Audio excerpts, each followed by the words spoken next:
Hola, bienvenidos a este video llamado El diodo. Soy Alberto Santamaría.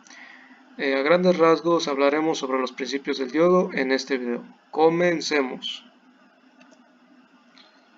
Los primeros estudios de materiales semiconductores fueron a partir del descubrimiento del direccionamiento de corriente en un solo sentido. En 1803, con Frederick Guthrie y su electroscopio, fue capaz de reproducir dicho direccionamiento. Posteriormente, una serie de científicos fueron entendiendo más sobre el fenómeno en cuestión, desarrollando poco a poco más acerca de lo que sería el diodo posteriormente. En 1880, Thomas Edison desarrolló su bombilla y solo funcionaba si se conectaba positivamente. Con esta aportación, 20 años después, en 1904, se patentó el diodo termoiónico. Con estos avances, en la década de 1950 llegaron los económicos diodos de germanio. Algunos tipos de diodos, tenemos aquí el diodo rectificador, el diodo Zener, el diodo LED y el fotodiodo. Bien, ahora hablemos acerca de su composición. Tenemos dos tipos de materiales, materiales del tipo P y materiales del tipo N. Ambos materiales se forman a partir de átomos de impurezas en una base de silicio o germanio. Estos materiales por lo regular son sus tipos de base. Para el material tipo P, estos átomos que se introducen son trivalentes, o sea, tiene 3 electrones de valencia. Los más utilizados son el boro, el galio y el indio.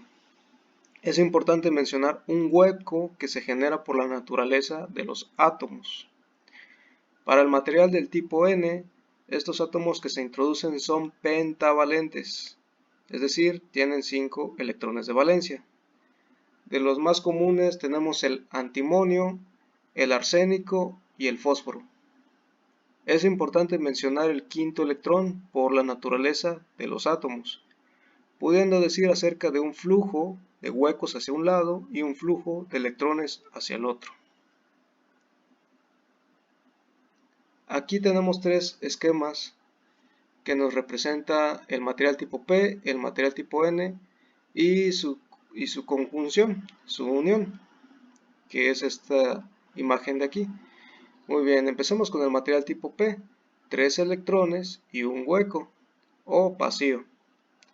La impureza es el átomo del boro, como ya mencionamos anteriormente. Y del tipo N tenemos el antimonio y 5 electrones de valencia. Aquí está el quinto electrón que sobra. Muy bien, entonces aquí como tenemos este hueco, pues la impureza lo que hace es permite fluir el flujo de huecos y el flujo de electrones hacia un lado. Esto es retórico, lo del flujo de huecos, porque realmente los huecos no fluyen, sino que permiten el paso hacia una sola dirección de los electrones. Muy bien, acerca del funcionamiento del diodo rectificador, tenemos dos configuraciones, la polarización en directa y la polarización en inversa. Muy bien, aquí tiene que ver cómo se conecta el sentido de la fuente, de menos a más. Aquí fluye la corriente en la configuración de la pila de negativo a positivo hacia el material tipo P. Esto permite el paso de corriente. En cuanto a la polarización inversa, fluye la corriente en la configuración de la pila de negativo a positivo hacia el material N no permite el paso de corriente. Entonces se dice que el diodo está configurado en inversa. Algunos datos de importancia. Se puede demostrar por medio de la física del estado sólido las características generales de un diodo semiconductor mediante la ecuación de Shockley para las regiones de polarización en directa e inversa del diodo, que es I subíndice D es igual a I subíndice S, que multiplica la exponencial elevado a BD sobre N B subíndice T menos 1, donde I subíndice S es la corriente de saturación en inversa, BD es el voltaje de polarización en directa aplicado a través del diodo, N es un factor de idealidad, el cual es una función de las condiciones de operación y construcción física, varía entre 1 y 2 según su amplia diversidad de factores.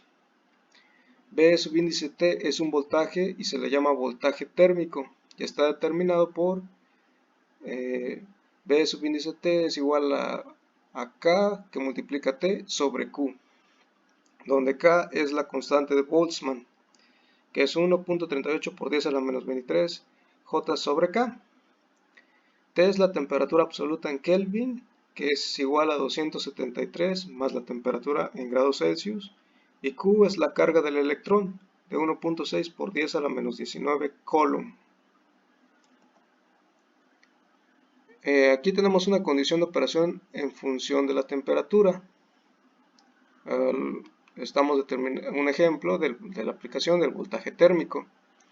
A una temperatura de 27 grados Celsius, temperatura común de trabajo de un componente en un sistema cerrado, determina el voltaje térmico.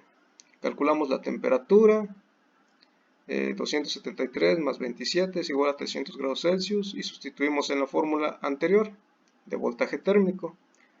Sustituimos la constante de Boltzmann, la temperatura y la carga del electrón, dándonos un aproximado de 26 milivolts. Este voltaje térmico servirá para posteriores análisis en otro componente llamado transistor. Entre las aplicaciones del diodo que veremos más adelante, tenemos que son algunos circuitos de ejemplo, rectificación de media onda y onda completa, recortadores, sujetadores y doblador de voltaje. Bien amigos, esto ha sido todo. Gracias por ver el video. Suscríbete y danos un like. Hasta la próxima.